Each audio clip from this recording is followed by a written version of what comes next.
욥기 9장 21절부터 28절 말씀까지입니다. 21절입니다.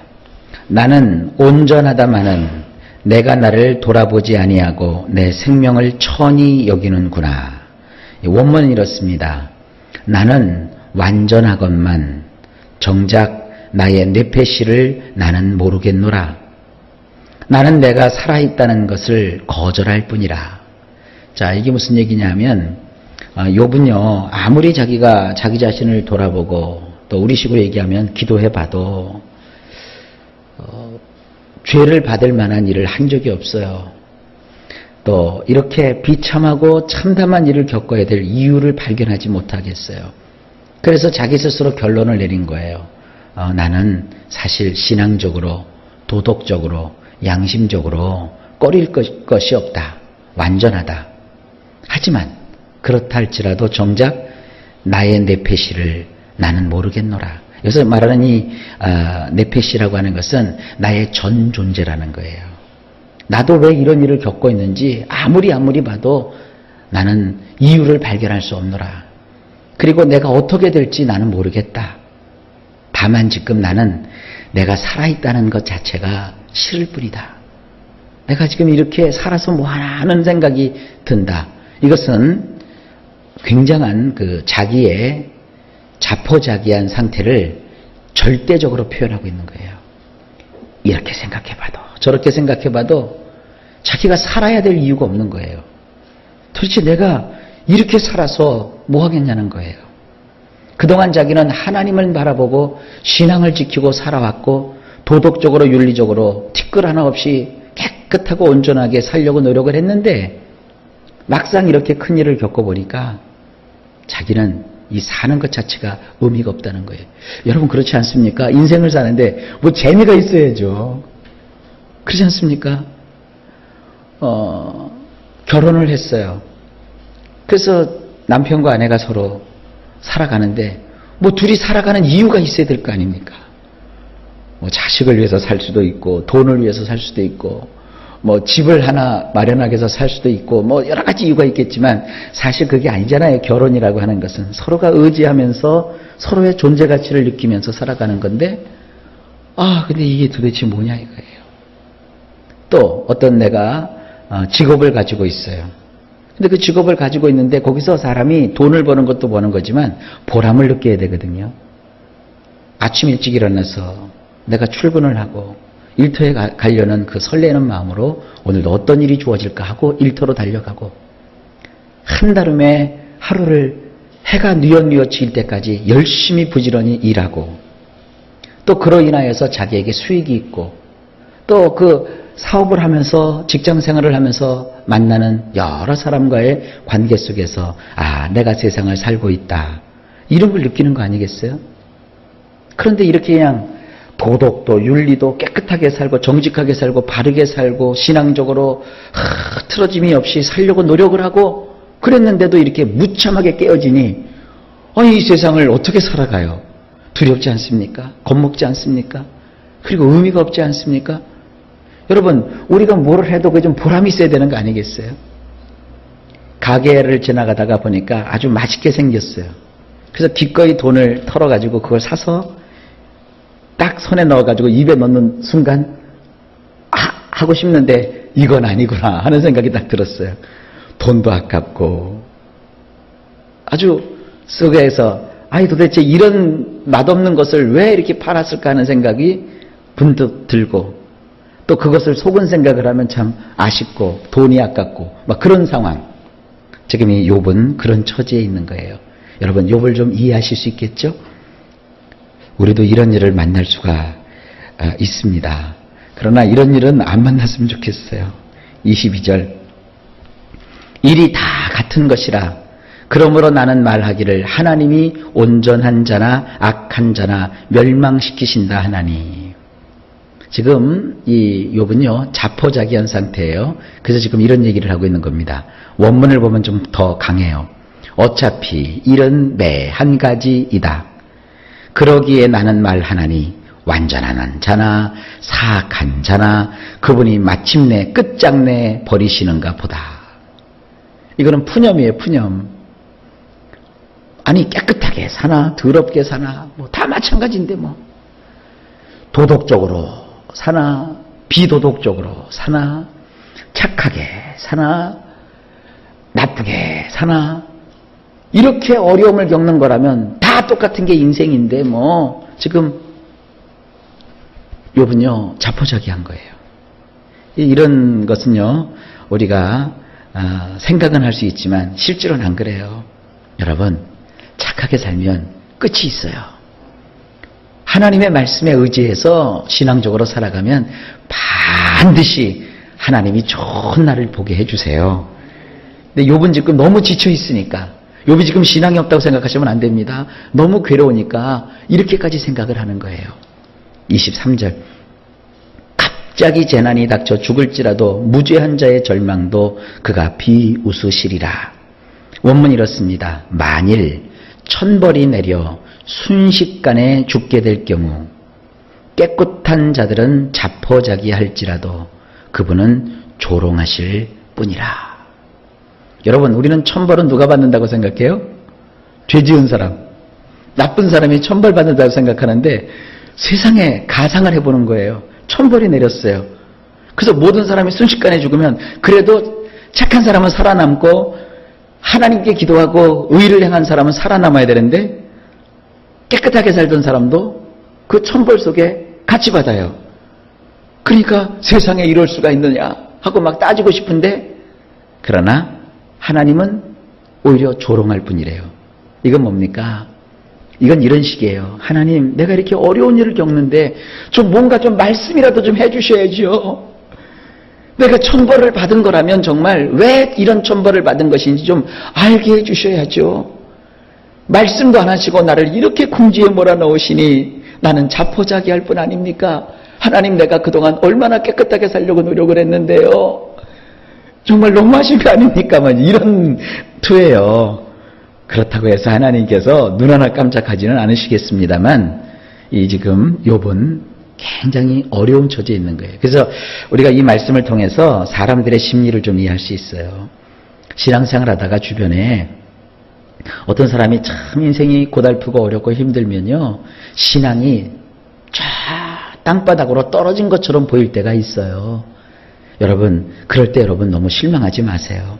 오히려 신앙생활 하면서 신앙이 떨어져 보인 듯하면 쉽게, 아유, 저 사람 타락했네, 저 사람 이제 끝났네, 전에는 잘 믿더니 왜 저 모양이야, 그렇게 하기보다는 여러분 불쌍히 여기시고 함께 기도해 주시면 좋겠습니다. 그게 신앙이에요. 우리는 욥의 마음을 이해할 수 있겠죠? 그 다음에 24절. 세상이 악인의 손에 넘어갔고 재판관의 얼굴도 가려졌나니 그렇게 되게 한 이가 그가 아니면 누구냐? 원문이 이렇습니다. 땅이 사악한 자의 손안에 주어졌고 샤파트하는 자들의 얼굴들이 덮여버렸으니 만일 그렇게 하신 것이 그가 아니면 누구란 말이더냐. 지금 세상이 다 뒤죽박죽 되었어요. 이 땅이, 이 세상이 누구 손에 넘어갔냐? 악을 행하는 자의 손에 넘어가 버렸고요. 그리고 이 샤파트하는 자들, 통치하는 정치인, 재판하는 판사, 또 형을 집행하거나 또 사회의 안정을 도모하는 이 사법경찰이라든지 사법관계인들, 이 모든 사람들의 얼굴이 다 덮여버렸어요. 얼굴이 덮여버렸으니까 볼 걸 못 보고 행할 걸 못 행하잖아요. 그러니까 불의가 난무하다고요.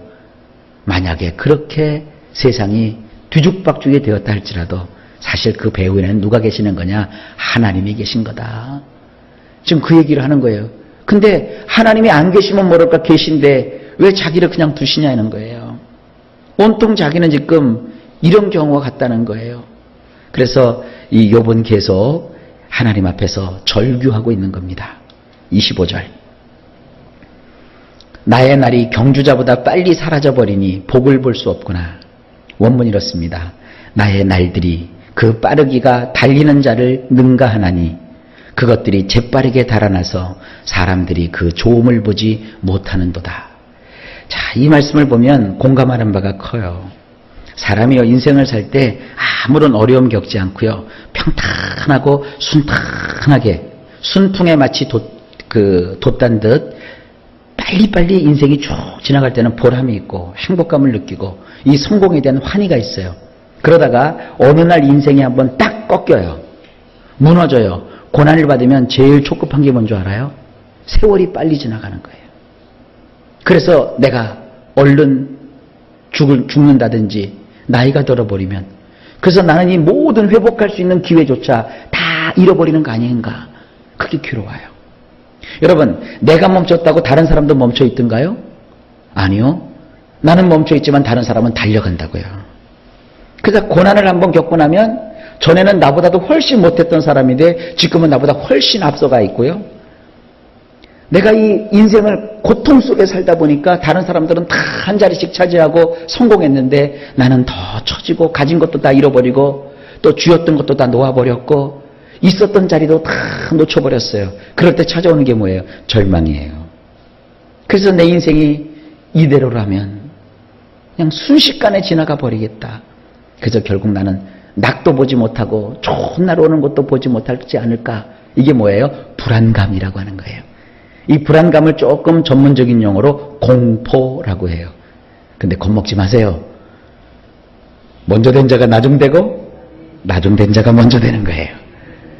고난 때문에 뒤처져 있고 멈춰져 있는 인생인 것 같지만 하나님이 우리 인생을 붙잡아 주시기 때문에 우리 인생 어느 날 하나님께서 대박도 터뜨려 주시는 거예요.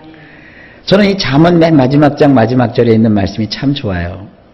하나님은 후일에 웃게 해주시는 하나님이에요. 그러니까 절대 지금 어려우니까 뭐 할 수가 없잖아요. 다 잃어버렸는데 어떻게 해요? 그래서 제가 지금 멈춘 듯 하나 그럴 때일수록 하나님을 바라보는 거예요. 하나님을 붙잡는 거예요. 그러면 이 환난의 광풍을 인연하여 더 빨리 가게 되는 거예요. 전에는 내가 걸어갔지만 뛰어가게 되고요. 전에는 내가 뛰어갔지만 이제는 날아가게 되고요. 전에는 내가 날아다녔지만 이제는 로켓을 타고 신속하게 가게 되는 거예요. 누구 손에 달린 거죠? 하나님 손에 달린 거예요. 그러니까 누가 제일 바보예요? 포기하는 사람, 원망하는 사람, 이제 끝났다고 모든 것을 체념하는 사람이 가장 어리석은 거예요. 그 시간 있으면 나는 하나님을 의지하리라. 우리가 이제 신앙생활하면서 왜 작정기도 같은 거 하잖아요. 그게 참 좋아요. 이왕 할 것 같으면요 길게 하세요. 작정기도를.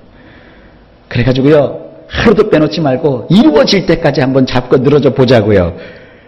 억울한 일을 당한 과부의 심정으로 재판장의 바짓가랑이를 붙들고 늘어지는 그러한 간절하고 애절한 여인의 마음처럼 우리가 그 고난과 환난 속에서 비록 마른 떡에다가 눈물 젖은 마른 떡을 곱씹으며 모든 걸 다 잃어버린 상황에서 땅바닥에 앉아서 우리가 고통하고 호곡할지라도 하나님을 바라보고 하나님의 그 역사를 기다리자고요.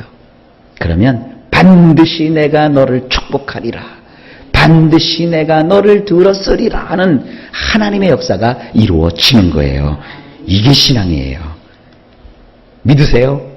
26절. 그 지나가는 것이 빠른 배 같고 먹이에 날아내리는 독수리와도 같구나.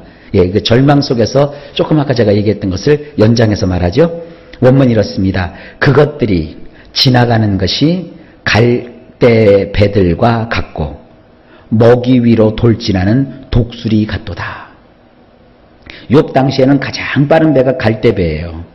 그 갈대배를 타고 지나가는 것 같이 신속히 지나가고 먹이를 발견한 독수리가 쏜살같이 내려서 먹이를 낚아채듯이 나의 인생의 날이 그렇게 다 지나가 버리지 않을까? 이게 염려예요. 우려예요. 불안이에요. 27절. 가령 내가 말하기를 내 불평을 잊고 얼굴빛을 고쳐 즐거운 모양을 하자 할지라도. 원문이 이렇습니다. 만일 내가 말하기를 내가 숙고하던 것을 잊고 나의 얼굴들을 회복시켜 환하게 해야겠다라고 해도, 이게 이제 우리가 어려움 겪으면서 스스로 이제 마음을 먹죠. 이제 고난, 고통, 이거 내가 뭐 염려한다고 내가 해결할 수 있는 거 아니야. 이제 일어나야지 뭐. 여기 이제 원문을 보면 이 숙고하다라는 것은 수염을 만지다 이런 뜻이에요. 내가 수염을 만지면서 고민했었는데 머리를 막 지고 막 흔들죠, 우리가 어려울 때요. 그런데 내가 이제 여기서 털고 일어나야 되겠다. 내 얼굴을 다시 회복해서 환하게 웃어봐야 되겠다. 그래도 하나님이 풀어주지 않으면 그 고난이 끝나지 않는 거예요.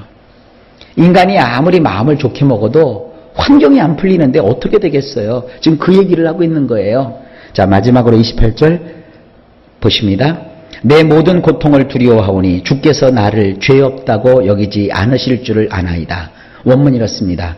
내가 입은 모든 상처들 때문에 나는 두렵나니 그분이 나를 석방시켜주지 않을 것으로 알기 때문이니라. 자, 여기서 요번 아주 중요한 가르침을 우리에게 주고 있는 거예요. 여러분, 내가 마음 고쳐먹는다고요? 훌훌 털어버리겠다고 작정했다고 해서 그 문제가 해결되는 거 아닙니다. 그러니까 사람들이 어떤 문제를 당하면 스트레스 받는다고 해서 그걸 풀러 다니래요. 노래방도 가고 술도 마셔보고 약물도 섭취해보고 수면제를 털어 입에 넣어서 잠을 청해보지만 잠 깨면 더 괴롭고 고통스러운 게 이게 환난과 절망 속에 처했을 때의 우리 인생살이에요. 결국은 뭐예요? 하나님께서 석방시켜줘야 돼요. 그런데 혹시라도 하나님이 내가 지금 예측하고 있는 대로 나를 석방시켜주지 않는다면 나는 지금 내가 입은 이 상처들 보니까 도대체 회복될 기미가 안 보이는데 이거 어떻게 하면 좋겠는가? 지금 고민하고 걱정하고 있는 거예요. 이것이 뭐예요? 고난당한 자의 마음이에요. 우리는 이런 말씀을 통하여 그의 깊은 세계를 알 수 있는 겁니다. 마음 고쳐먹어도 안 돼요. 여러분, 우리 찬송가에 그런 게 있죠.